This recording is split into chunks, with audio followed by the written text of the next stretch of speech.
And we are live. Morning, morning, everyone. Welcome to another edition of the Bread for Soul Convos with myself, Sir LSG. And as some of you might know, on this show, basically, this is where we learn and we teach and we learn by sharing experiences, sharing knowledge, especially specifically with regards to the music industry. And one of my on today's show, my guest is CULOE the song, and I'm happy to have the brother on the show. How are you, bro? I'm happy with you, man. I have to apologize. Um, if this is a show where we get real, then people must know that I am not a morning person. I I think, don't sleep. I don't sleep at night. I sleep during the day like an owl, like a lion. bro, you don't know how much training I had to get myself into just to wake up every day and get into some routine. Um, Whoa. yeah, man. But thank you nonetheless for doing this with us, bro. No, no. Thank you. Thank you for inviting me. Thank you for getting my ass out of bed. Bro, It's, it's been. Sorry, you were saying? I'm saying it's beautiful in its own way. You get to wake up and be involved with whatever is happening out there, For sure, for and sure, yeah, just apply your energy in good things. I like that. for sure, bro. It's been quite cold in South Africa in recent days. Yo, super cold, bro. It is. I'm wondering, Super cold. like, for someone who's never really here during this time because you either chasing summer, you in Europe or elsewhere. Do you have a trouble of this with this cold that you experience in SA? Man, I think my body is just used to multi climates, and I think right now it's feeling a lot of changes. I mean, obviously with everything that's happening, being in one city or one climate, for a long time. Um, but I think it's well prepared, now, through experience, through meeting people, when traveling and you're tired and they tell you what to take, and so like back in the day, I used to get a lot of like flu and stuff, like during this time, it was over for me, you know. Yeah. But I think now, my immune system responds to these kind of things a little better, because of the advices I've been given, and also understanding myself a little better. Yeah. Mm. Do you ever feel not at home when you're in South Africa? I mean, like you travel so much, and actually, before I ask you that question, I just want to know: do you own an apartment or houses or apartments in other countries? And secondly, do you ever not feel home when you come back to South Africa? No, no, I'm not there yet, but it's part of the dream. I like that you bring it up, and it sparks something in me. For the nature of what we do, moving around the world, such a thing is of value. Um, yeah, I think in terms of the feeling of home is something you can never really eliminate. You can't really eliminate. It's embedded in you. And that's the thing about home. Home is a feeling anyway, and it walks in with you anywhere in the world. So I mean, that's just always been my attitude, and I think it has really influenced what I do, musically, and how I see and interact with people, in different parts of the world. So it's like, I've got a story to tell wherever I go, and because of that feeling of home. So you just keep on carrying it wherever you go. For sure, bro. For sure. Um, so I, I've got before I actually we carry on with the chat. I've got a thing on the show now that I call the question of the day. And Okay. today's question, I'm asking whoever is watching, if you could go party anywhere in the world, guys, if you could go party anywhere in the world right now, let's say there's no COVID. COVID is ending tomorrow, and they're about okay, today we're going to party. Where do you wanna go party, and why would you go party there? Let me start with you, Kulo. Where would you? What's the first place actually that you would go had is if the ban was to be lifted? I think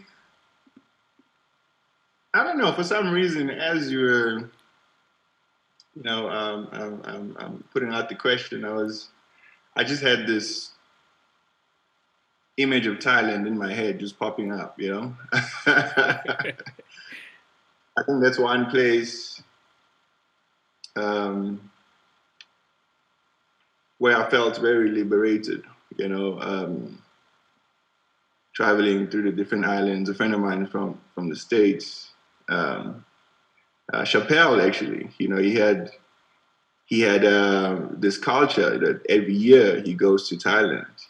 At the beginning of the year, and what is why I decided to join him, and we went to Bangkok, we went to Phuket, we went to Koh Samui, you know. I'd never seen such a theatrical and dramatic place in its own right. There's like in almost all these places and cities and islands, there's like a strip of bars and nightclubs and strip clubs. A lot of like crazy stuff, man, that you just expose yourself to over there. And I like places like that because you learn a lot, about yourself. Yeah, When there is more to explore, when there's more to see, you see how to react, to different things. yeah, Yeah, Thailand is one of those places for me. Even on the spiritual side, we took a scooter. I had an accident the day before with the scooter, but I got back the next day and we went to go see the big Buddha. So it was just an interesting adventure, and I think that's what I'm missing right now. I'm missing a bit of adventure in my life, for sure. and I think it keeps me going. Yeah, than being in one place, yeah. I think Thailand is definitely one of those places. Just for me to ignite myself, then I can travel to the rest of the world. Okay, cool. Because I was about to ask, is that you not being a DJ, just you having fun on your own, or is it part of you traveling to Thailand for a gig, or is it just in J for fun? Yeah, I think Thailand is one of those places where I enjoyed both on the DJing Mm, and personal cool. side of it. Because as I said, my first experience of it was going there as a holiday, but as the guy went there every year, so he has built relationships, Mm, with people over there, so I ended up playing at some club called Catch Club, Catch Club Phuket. cool, Yeah, cool. yeah, by the beach. Really great time. A lot of Russians having a nice time, running away from the cold. Yeah. Cool. I think it's the personal side is important. It's Sure. important that we get a sense of joy and pleasantness. When it Mm, comes to your personal side. Because everything else, will be done with ease. yeah. No anxieties and all that. So it's. I think I need something like that too. And do you 'cause when we had a chat recently, you were telling me how sometimes it's like you'll be traveling so much and then you get into another city and you actually a few minutes from there you actually forget where you were coming from, where you flew from.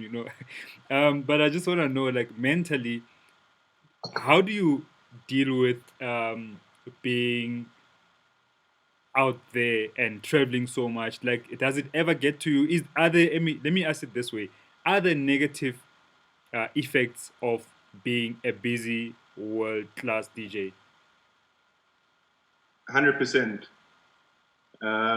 There's definitely pros and cons. um, I think you just gotta have enough thick skin of attitude, you know, towards this thing, and also, try and manage it in your own little ways. Don't put yourself in a position where you're biting more than you can chew, type of thing. Because your physical well-being is very critical in this game, man. And I think one of the lowest moments I have as a DJ or as an artist is getting to a gig and you're just so tired, from all the traveling. And there's nothing wrong with the gigs. The gigs are amazing. In fact, when you get there, no matter how tired you are, you feed off each other with the crowd. Mm-hmm. And, you just build this new energy and we take it from there, type of thing.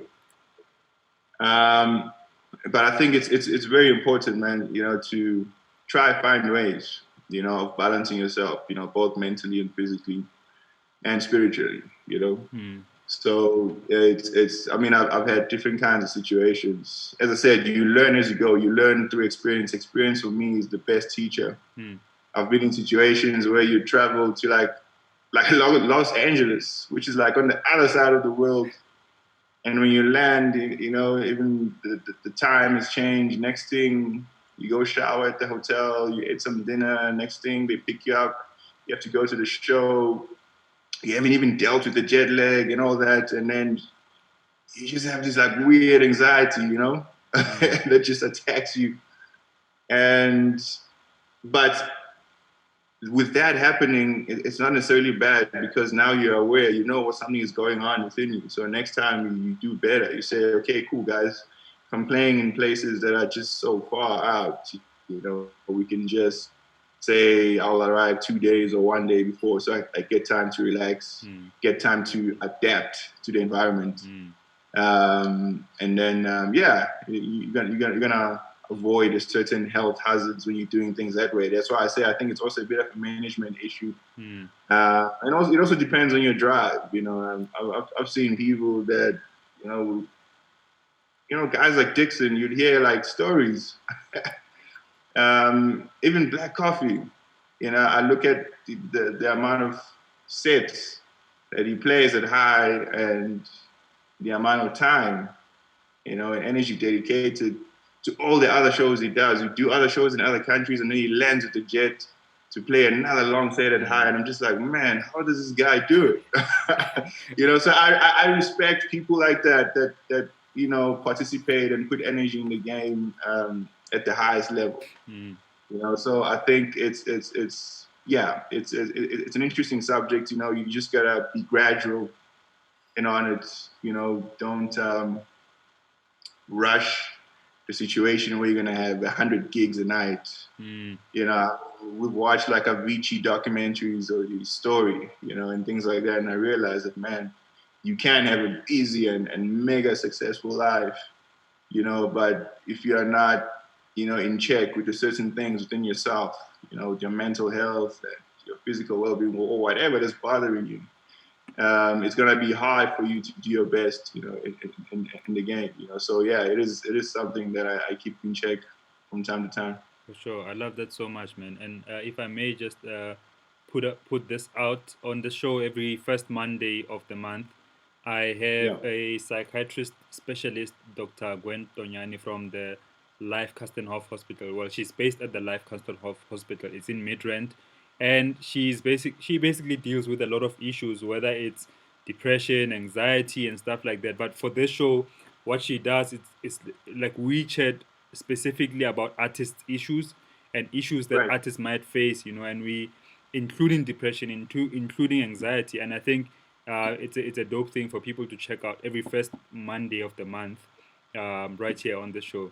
But I want to ask you, CULOE, your name. Well, Kasetswana, let me tell you, in my language, they say Lina Lebike Soromo. And basically what that means is that if I may translate it directly, your name will follow you, or you will follow your name, and whether it's good or bad, depending what your parents named you, you will follow your name, and you've done so the same with your name, Kulole too. Um, but what are the earliest memories of you and music, especially in your family setup? My mom, my mom is a fantastic singer. Um, and I mean, she grew up in a musical environment, because my grandfather as well was very heavily involved with music back home in my small town, Eshowe. Um, in church, um, definitely my grandfather was contributing a lot. When it comes to the audio video side of things. Even like Is My Perfect Wedding stuff, I saw my grandfather doing this thing in like 96, like long time ago. He would record, weddings, Yeah, that were happening within the community. And then you put that on tape for them and, I don't know, play a bit of music there or something. With the intros and the credits. This is stuff that I saw at home, and I didn't even know how it works at the time. And my grandfather, he had this piano keyboard at his house, that everyone knew that you don't just go in there and play. You have to ask him first. It was just like his sacred space. You could sure. tell.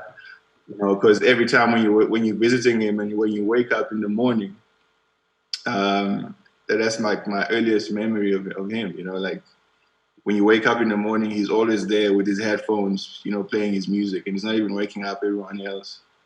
So it was within the family.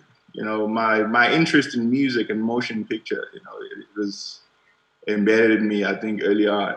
You know, I just wish, in fact, I think I'm gonna do this. I'm gonna challenge my mother and be like, Mom, let's just get on a track. Let's record a beautiful piece of music. Sure. And reflect on the energy of the times. I think that would be so cool. I just thought of that now. That would be so dope, so dope. but yeah, my earliest memory of music goes way back home. Yeah. Cool, man.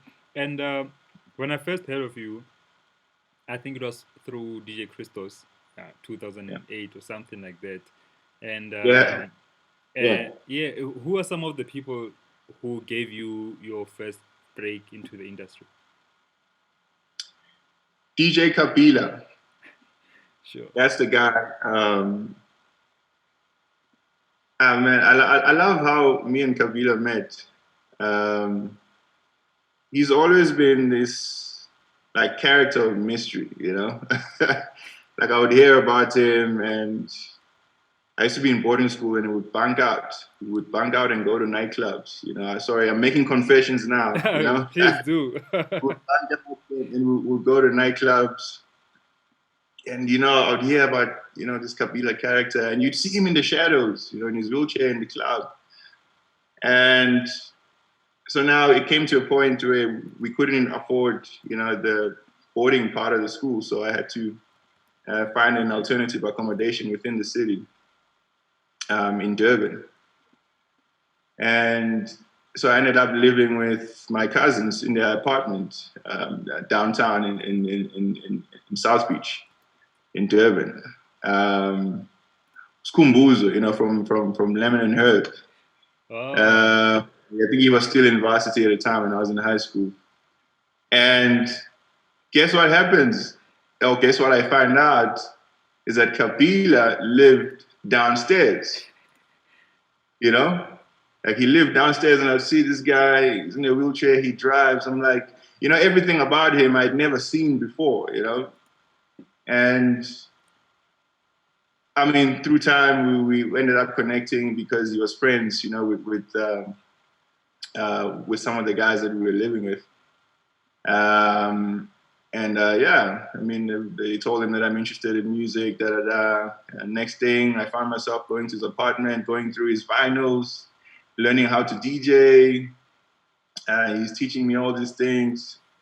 Like 16 at the time, and I'm very underage, and I'm carrying his bags to the clubs, you know.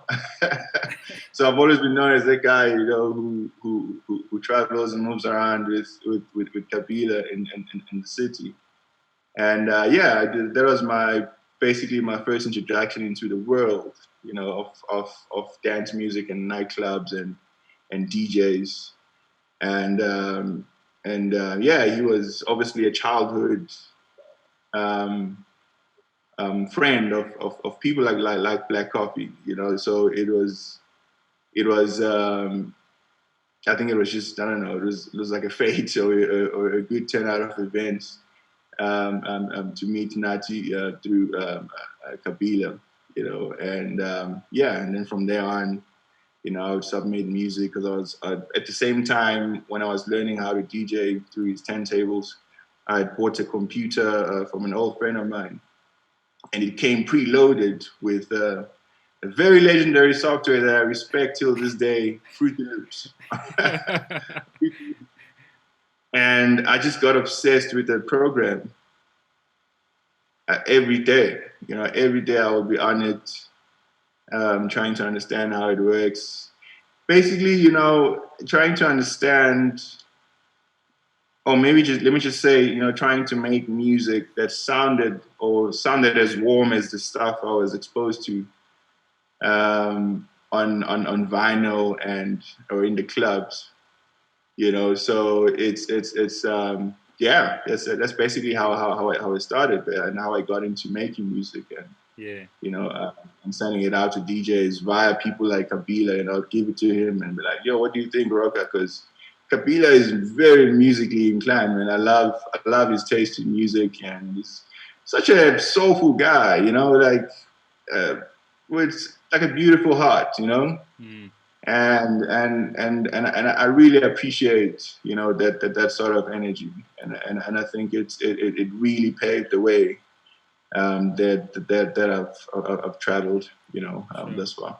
Sure. I want to talk about mentorship, but before we get to that, someone, I think it was on Twitter, was asking me, no, you have to ask CULOE about his work with Black Coffee. Why are they no longer working together? And I don't want to get into spice, but I really want to get into mentorship and the importance of mentorship.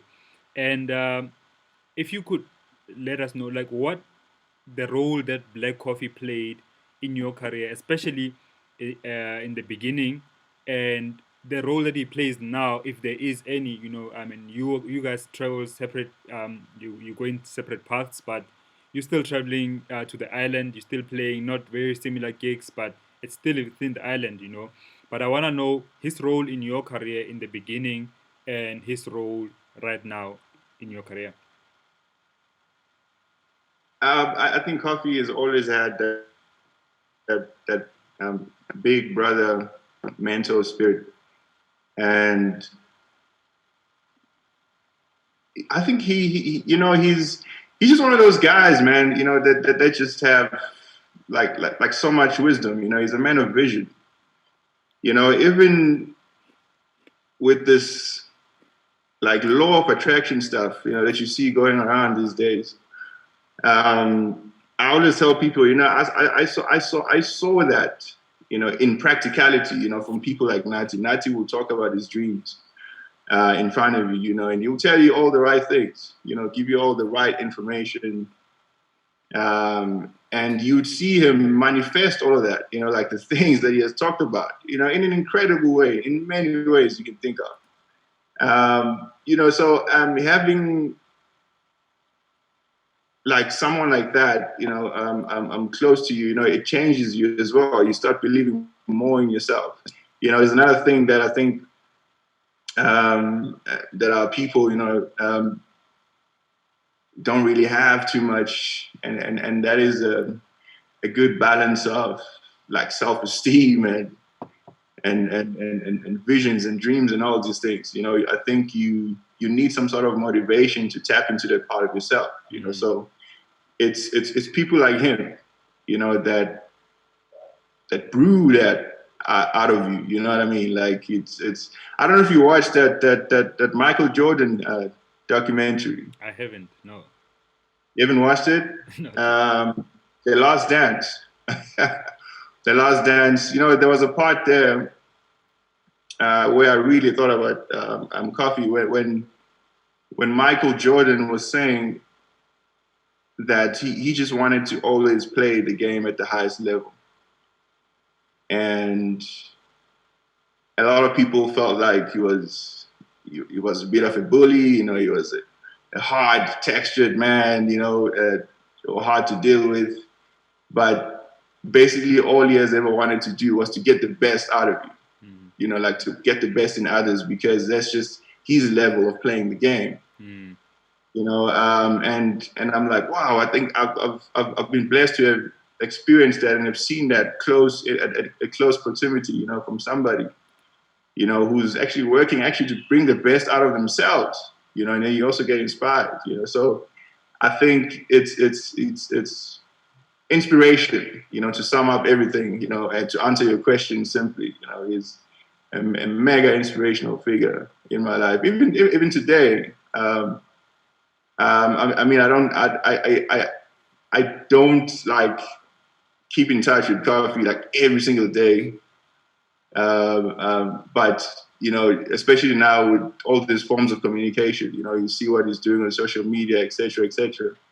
Even though you know you can also give him a call at any time, it's still beautiful to see and observe, you know, and witness to see him, you know, like pushing boundaries, you know, further and further. And it's crazy, as I said, like for me, his story is phenomenal, you know, especially when it comes to just manifesting your dreams. That's like my biggest memory when it comes to Natia.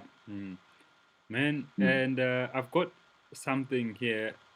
I actually, before I, I just move on like that, I do love the fact that, you know, to have somebody who not only visualize their dreams, like they actually say, I'm gonna do this, and then they do it. You know what I mean? Like, and sometimes we don't realize how important it is to have it in your mind to tell yourself, I'm gonna do this and do this, make it clear that this is what I mean by this is actually this, you know, and the vision is clear in your mind.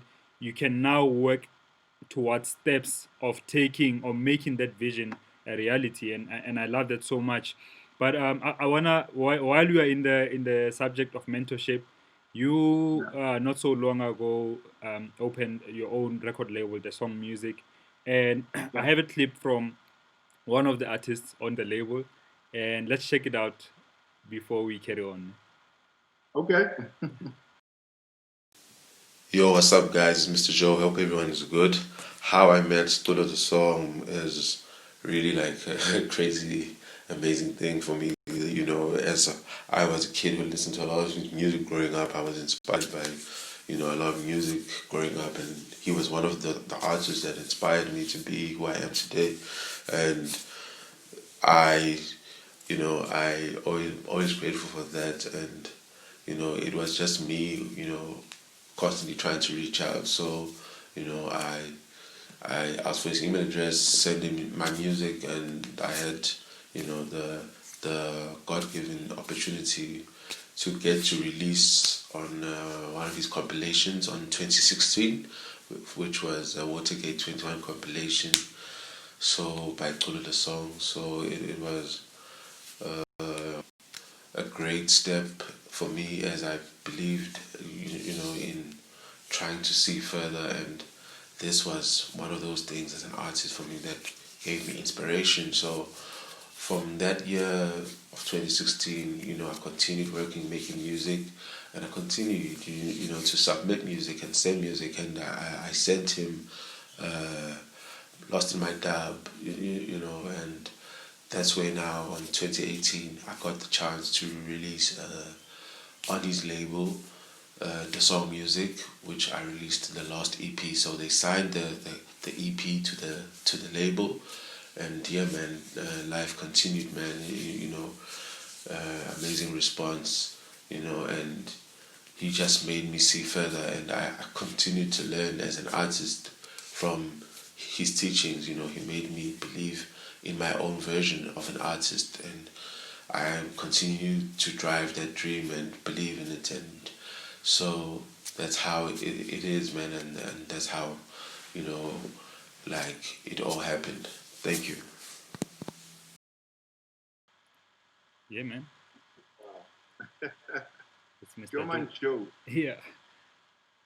This yeah, man. Like, what is it about him that you decided to release his music on your label? Yeah, I love Mr. Joe. I love Mr. Joe, and I really appreciate his words. Um, yeah, they've, they've just changed my day, you know, and it's always heartwarming to, you know, to hear things like that, you know, to hear that the little bit that you did do in people's lives, you know, amounted to something of substance, you know, or to spark something for him to continue further. I've always felt like, man, who's this guy making this crazy intergalactic bomb, you know? I was like,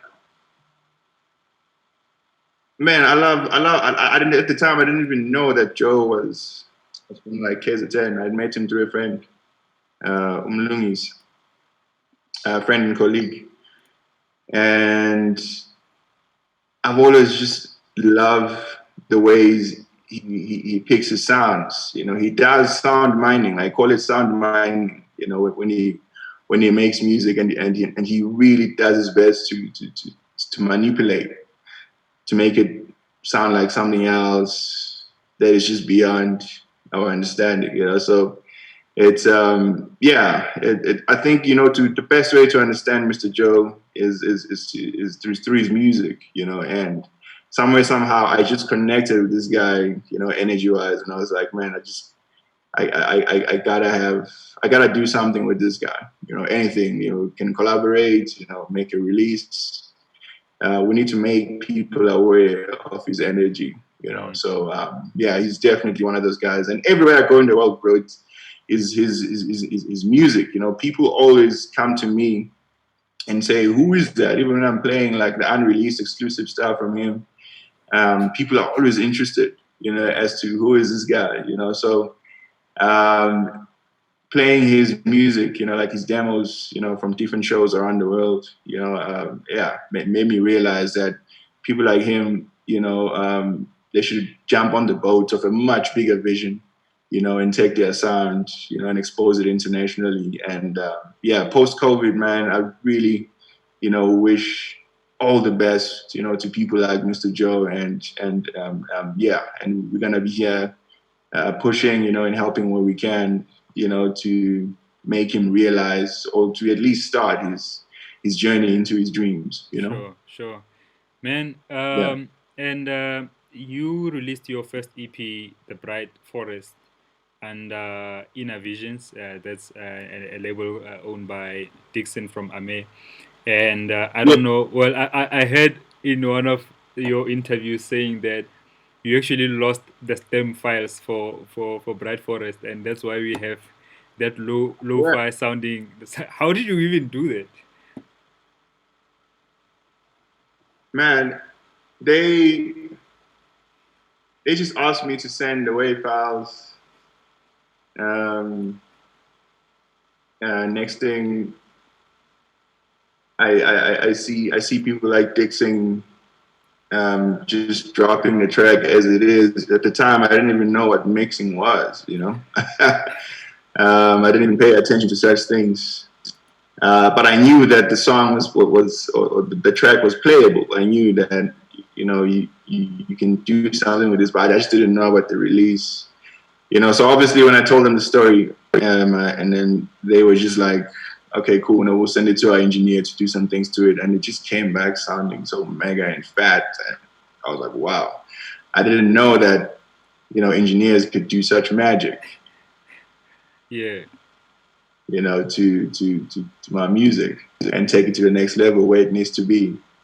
I think the connection with Inner Visions, a bit of it has to do with me attending the Red Bull Music Academy in 2008 in Barcelona. It was actually my first time living in South Africa. and I met guys there, guys like Ep39, who's a colleague and DJ in Europe, who's worked with, guys like Dixon for quite a while. And everybody I played my music to that side, they would say inner visions, inner visions, inner visions, inner visions. They really believe that inner visions will love the sound. Yeah, and then I think, Dixon received a couple of emails from different people about my music, about my sound. And then that's when, that transaction started happening, like exchanging music. And then they said, Dixon would love to release The Bright Forest. And yeah, that was my beginning, of my touch at Inner Visions. And it's one of those moments of my life that I really appreciate, because they had great distribution around, territories like Europe, and the US and all that. So it exposed my music, to the relevant ears, that side. And then that was probably the beginning, of a future of a lot of things, the traveling, the gigs, the exposure, the name, and the awareness, basically. So yeah, Sure. shout out to Shout out to them, bro. I mean, you were only 19 when you went to that Red Bull Music Academy in 2008 and signing on yeah, a label like Inner Visions. But also, I want to yeah. ask you now about one thing that you also mentioned regarding Bright Forest. You said it showed how much of a boring DJ you were back then. But I guess you were making a joke. I want to ask you. I mean, it's been a long way since that. A lot of things happened in between, you know. But musically, where like how would you describe like your headspace right now musically from that 19-year-old, and you've had 4 albums in between and other a lot of remixes as well. How would you describe your headspace right now musically? Where do you want to go? Versatility, man. Um, I discovered that I have a very interested ear, of different sounds, different types of music, and this is what I appreciate about the electronic world, is that on this little laptop I could create almost anything. So I've always looked at the laptop as a lab of creation. Just even exploring that musical software, softwares like Logic and all that, when you go through them, you go deeper, you realize that there's so much you can make, and there's so much that you connect with. Even some of the folders of sounds that you've never clicked on, you realize even within there, there's just so much you can use to create some sort of rhythm.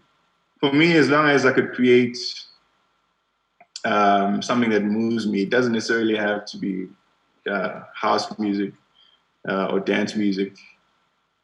In fact, I'm at a point where I'm just so silent about the whole idea of genres, because there's just so much out there. Everything's just colorful. It is what it is. If you enjoy it, you enjoy it. If you don't, you don't.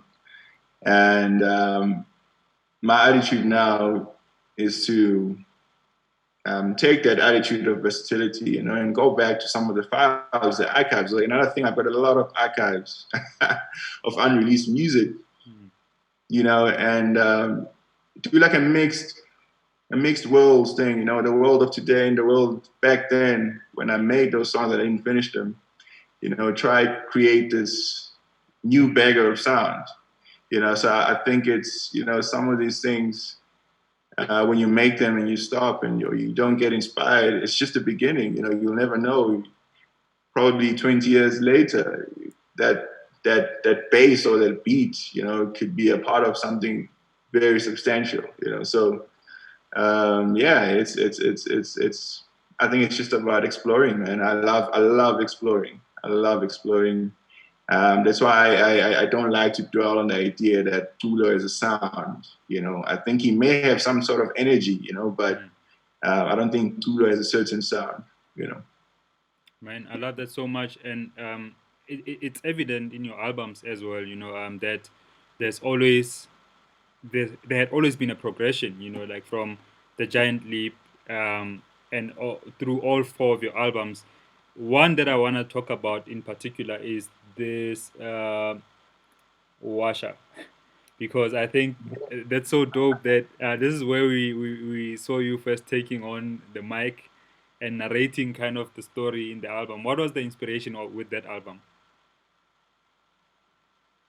My life is a scribble. I call it a jotter. I'm just jottering things. I'm scribbling, scratching, writing things out, writing numbers down, words down. Um, I just wanted to tell a bit of a story, introduce people into what's really going on in my head, you know, like my future aspirations of being involved in motion picture. I know that, and maybe a bit of writing, you know. So I was just following my heart, you know. I was like, okay, cool. I'm not trying to make the perfect project. You know, I'm the direction I'm trying to go. It's even hard to get advice on because I'd never been exposed to anything like that before, like what I'm trying to make now, like some sort of a dance music frequency with stories. And yeah, it was just one way of allowing people into my diary, you know. But and I've realized that some people pay careful attention from the tweets that I get, you know. So you know, aligning some of the things, some of the characters with my own character in real life, you know. So it was a test project, you know, of the future, I believe, you know. So yeah, and I think my next album will probably take that similar direction as well. Yeah. I'm really excited about that. You know, it's gonna be the same, maybe not as organic as Washa or as raw as Washa is, you know, but yeah, something is definitely coming like that in the future. I enjoy doing that, recording inside of like hotel room cupboards, you know, trying to get the sound right.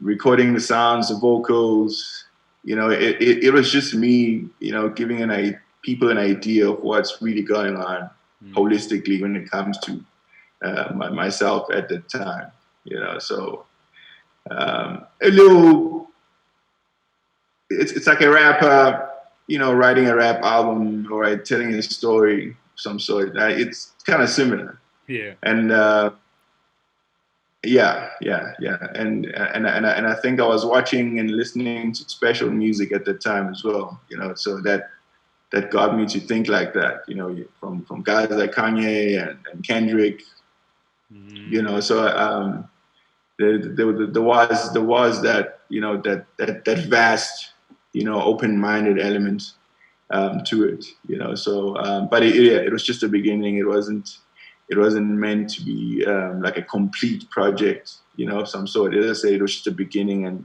and I personally got inspired, you know, to do more of these kinds of things, seeing people respond to it the way they did, you know. So by them tweeting me all the character names and things like that, you know, I realized that, okay, cool, you know, like some people are really paying attention to this, and I'm really grateful and I appreciate that. Yeah, man. And how far are you from realizing that dream of, you know, wanting to make music for motion picture? I mean, there was a movie that came out, I think it was in 2010, called Paradise Stop, a local production. So basically, my music was part of the soundtrack in that movie, and it kind of sparked something in me, and I was like, man, maybe this is something I should look into in the future, because I do enjoy how, you know, how picture and sonics connect, you know, even sound effects, you know, those are all things I'm interested in. And but because, I mean, I think my life has just felt very busy in the past few years. I haven't given enough time to work on these things, and it's times like these, like during lockdown, you know, where I've been thinking a lot, reflecting a lot, you know, and starting writing things down again, So I think it's gonna brew from that sort of attitude, because I am currently, just writing my thoughts down and things like that, and just really trying to find out what's going on within me, So it's I'm not sure how close, but I'm putting it out there as well to say, to people and industry professionals in that world, that there's someone here, who's willing to be a good student, to learn, about that world, so I can be more active in the future in it, So I'm definitely gonna make some moves around that soon. Yeah, I think putting it out there as well kind of nudges you in that direction to say, "Hey, my man, Yeah, I need to start working on this." yeah, man, yeah, man. Pen and paper. Yeah, Um, One of the most immediate resources that I have right now, pen and paper, in my mind. sure. So I think I should put some energy towards that and see what happens. Cool. I want to ask you about Yeah. this face mask. Just after your album Washa dropped, was there a was there a phase that you were wearing a face mask, or are we gonna see that alter ego coming back soon? I've always believed that DJing is about those special moments, where you can really bond with the crowd beyond technicalities, So, I mean, even that day when I did that, I think if I'm not mistaken, it was in Constitutional Hill Boiler Room. Yeah. Yeah, I came there with the whole entourage. A lot of people say it was like spooky, but for me, it was just like a visual representation of what the music that's about to come was about, So I just needed something to express it further, At 2 minutes, even the mask thing. I'm not sure if I had planned to wear it through the last half of the set per se. I just wanted to create that special moment, And every time I watch that, I still get goosebumps, and I'm like, wow, this is what I'm talking about. Nothing is as beautiful as being in your element. Through it all, through all the noise. The industry is a very noisy place. And being in your element is one sacred space, that I value so much, So, and it's I just wanted to share that with people, to say this is who I am, this is what I'm about, and I'm forever evolving. There's more to come, basically. Yeah, and I wanted to ask you about reactions, right? Like when people react to your music, what are some of like the moments that you could remember where like really people lost it when you played something? I've seen one on your Insta video, on your Insta page where you were playing, or I think it was Seth Combo was playing Rambo, and people were going nuts, man. Like, but for you, while you were playing, what are some of those moments that you could remember that people really lost it? Shit, there's a lot of those. No, I'm kidding, man. I don't mean to be like that, blow my own horn or anything. The video that comes to mind, Joe's Butchery, I think back in 2008 or 2009, yeah, somewhere there. I was playing at Joe's Butchery, and I was mixing Joe. There's a track by Manu called Joe. It's like an instrumental, and it was towards the end, and it's got like these hi-hats in the end that, they're just so striking, you can't miss them. And I was mixing that with one of the old tunes by Bika Soul, also one of my biggest inspirations, very substantial sound, very heavy, low frequencies. I remember that moment. and people just lost it, and that was caught on video, I think by Nati. Actually, I think that video is still on Facebook. It's still one of those videos that gives me goosebumps. It's one of those videos that gave me confidence to say, hey, I can actually an artistic thinker, you know what I mean? So yeah, it was just one of those special moments. And I'm happy that a moment like that is at home, you know. It's that's when people, you know, we're just receiving you well and appreciating you at different levels. Yeah, and I mean, there's many others as well from festivals. Yeah, maybe I need to go to YouTube Yeah, man. I think that we have an internet issue here, but and just binge on all those moments, you know. let's see.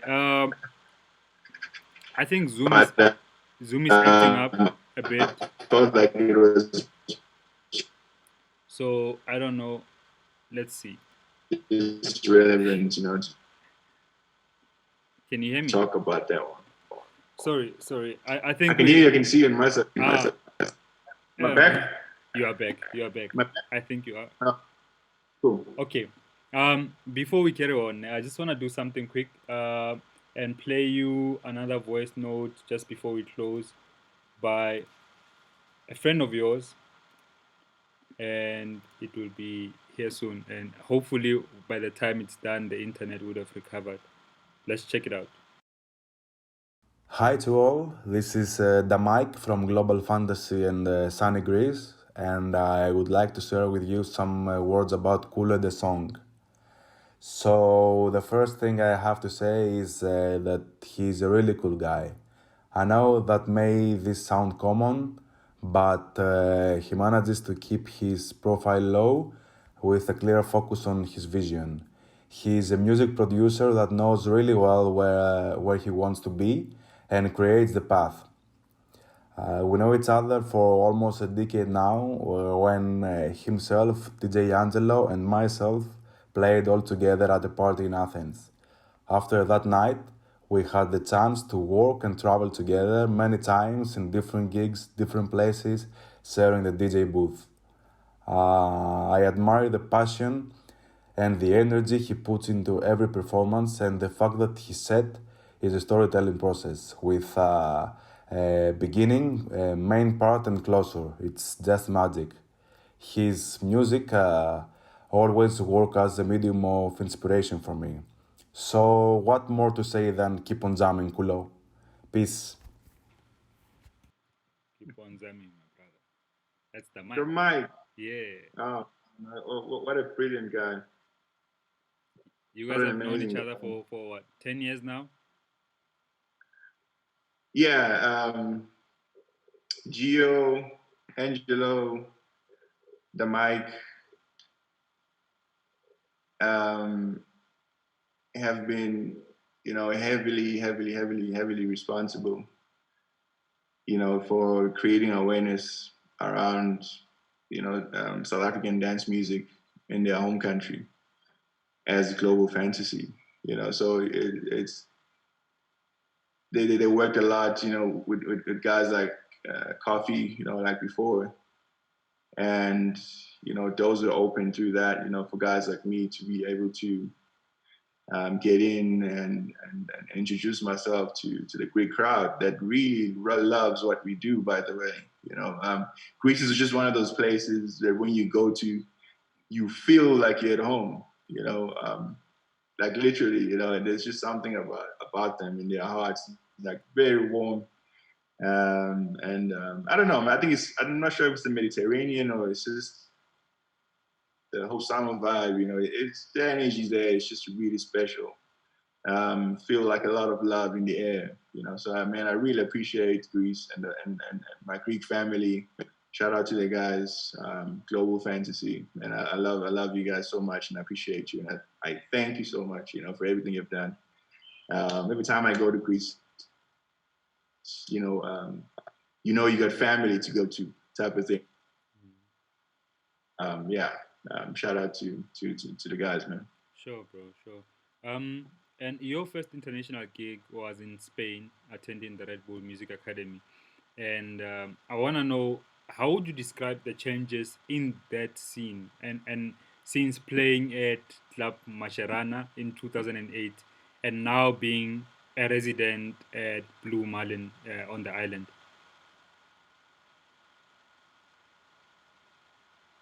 Hello? Can you hear me? I can It hear says you. here. I can hear you now. The whole Red Bull music experience was amazing because it exposed me to a different crowd.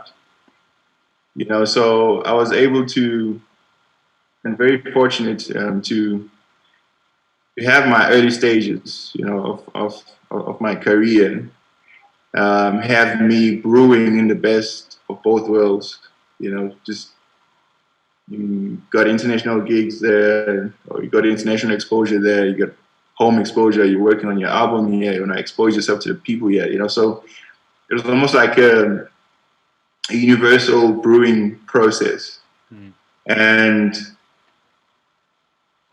one thing I should say though about the crowds in Europe is that they're very keen. Very very keen to be exposed to new music and new things. It's even the festivals there. You never really saw the biggest names. You had artists that have never been heard of before, and you got a crowd that is ready to receive those people. And playing for people like that, it inspires you to do more. To be creative. Because there's someone out there is ready to consume it, and not just be immersed in it. Like people are there so very spontaneous and very very open hearted. And I really appreciate that. About Europe, and I think it's the attitude that builds. It's the attitude that builds. That's why.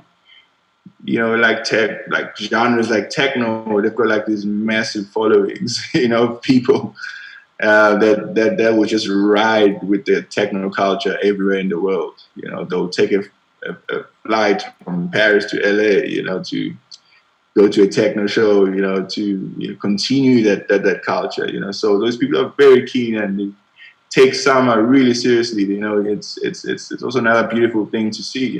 Playing. For people that take moments of relief, very seriously, moments of letting go and forgetting about, business and all that, just to relax and unwind. And and then it puts them in a certain vibration, like spiritually and mentally. So it's such a blessing, to be able to see and experience all of that for me. So as I said, for me, every time I go to these places and do something, I go beyond just the music, just the whole environment. I'm a very sensitive person, so I pay attention, to what's happening, in the environment, and man. Sure. And how did the residency at Blue Marlin begin? Because to play. Also, I would like you to explain just the vibe of that place, because it doesn't look like a nightclub. It looks like a nice chill out area, but also at night it seems like a ziao. But how did that residency come through? And how does it feel playing in that space with people like Pitong, and he's got a residency there as well? Yeah, man, that was such a blessing to get that gig. I think the journey was, I think 2 or 3 years before that. Started going to the island, to play places like Sir CULOE. Basically, following that trail, that coffee sort of like underwent. Really cool underground crowd, you know, insane energy. I've never felt any energy like that on a Monday. Circle Local shows are always on the Monday. And, you just go there, you do what you do. In fact, you get calmer as you go, because you're anxious, you don't know what to play on the island, etc. You've heard many different stories about what to do and what not to do in this place, so your mind is a little cluttered as well. And so you just go there, you're not sure, but you start playing, and then I personally just started going deeper into myself. I started playing music that I like, and I just started seeing people respond accordingly, so I just kept it natural, moving forward. I played there, and I got a call to play with Loco Dice at Amnesia. I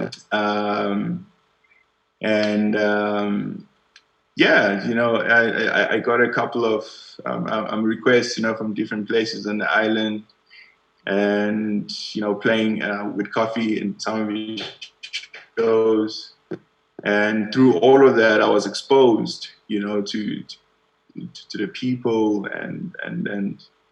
and the decision makers, of the island, and some of them really loved, I suppose, what I do, And then the call from Blue Marlin came through, and wow, I was so happy to receive that. Sunday, open air, by the water, one of the most beautiful settings to play at.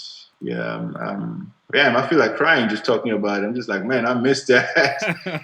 Fantastic crowd, beautiful people just coming out on the Sunday, So, man, I'm really grateful, for gigs like Blue Marlin, and and I'm praying that we're seeing them very soon.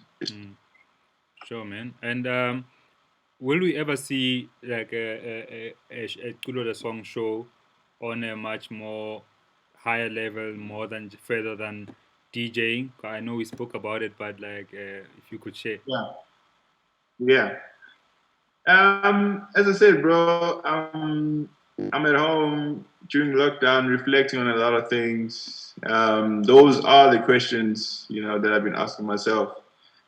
Sitting down as to, where to next. And I think right now the creative freedom is very surface with the internet, the TikToks of this world, all the visual stuff. There's so much creative elements, you can put in, with platforms like that, whether it's sonics or visuals. So I think I might be working on something like that, very soon. I won't even call it a set anymore. It's like a journey of my own creative expression, and mixed with graphics, of some sort. And I'm reflecting and working on those ideas right now. And I think, post lockdown, I'll be putting as much pressure as I can and energy towards manifesting those things. Yeah. And tell me, bro, how far or close are we in South Africa when it comes to our nightlife? How far are we from elevating that nightlife from what you see and what you've seen abroad, and from what you see when you're back at home?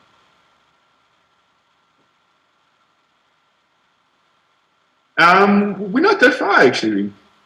We're not that far, and it's, I wouldn't really look at it as a competitive sort of like space. But anyway, the main thing that I can think of right now is managing little things like hospitality, like just from an inside industry point of view.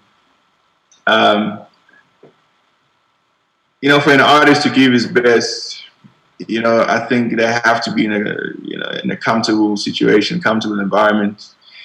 And I've seen, guys in Europe, not necessarily the gigs with big budgets, but even the small gigs, with the smaller budgets, people just put the utmost effort, into taking care of you, and making sure that you're well prepared to perform.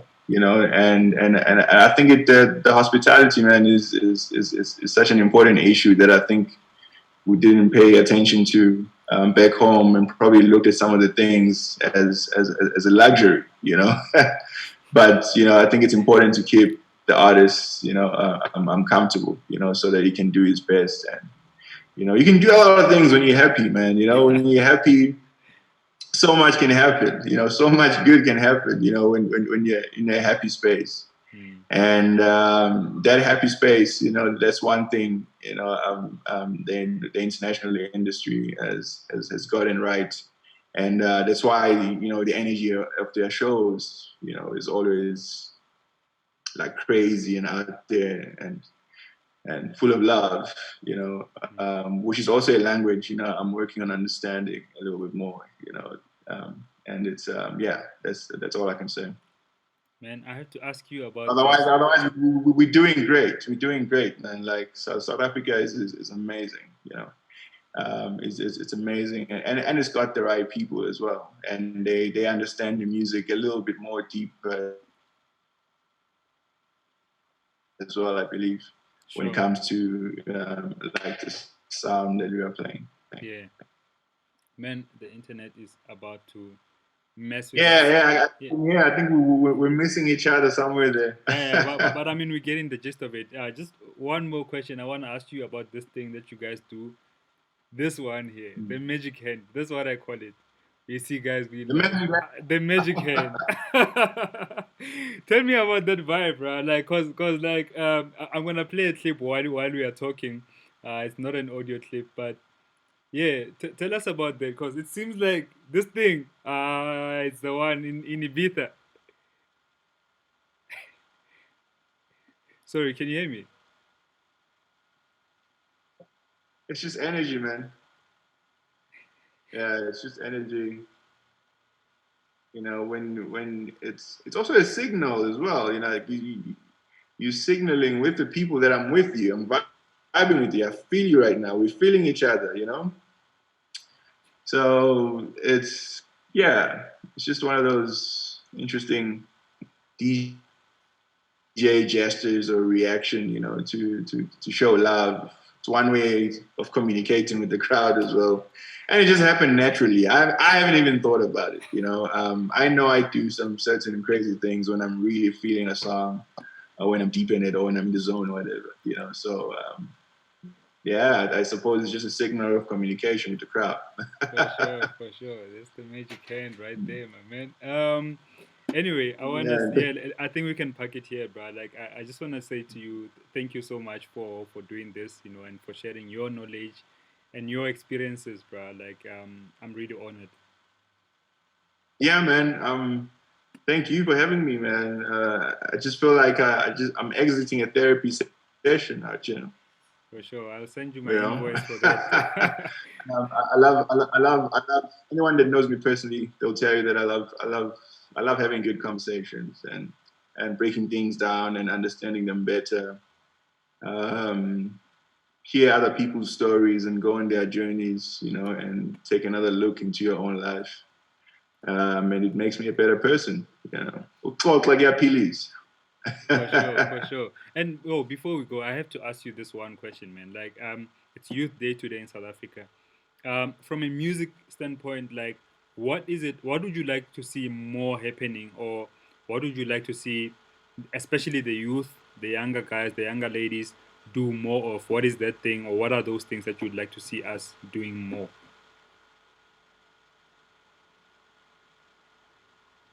I would love to see us get to a level where master the language of compassion. Really doing our best to show other guys that it is possible. In music, because self-esteem and I think is one of the main issues, considering the history of this country. And I think people, should really work on understanding themselves better, dealing with their issues, so they can enjoy the journey, even better, and even do better things in the future, and even create better relationships, of value, and just check yourself and really try your best to ride the boat of humility. And I understand that there's a lot of there was a lot of like high notion, on the subject of being hard and being strong, in this country, and I think we should just re-look at that, and say, it's okay to be vulnerable. It's okay to be emotional. It's and you must forget that, especially with music, we're dealing with people, all the time. You communicating these energies in between, and it's at the end of the day, for me, whatever we do, it should serve the people well, and I think if we are well inside, then we shall serve the people well. Bro, I love that so much, and thank you for sharing that, bro.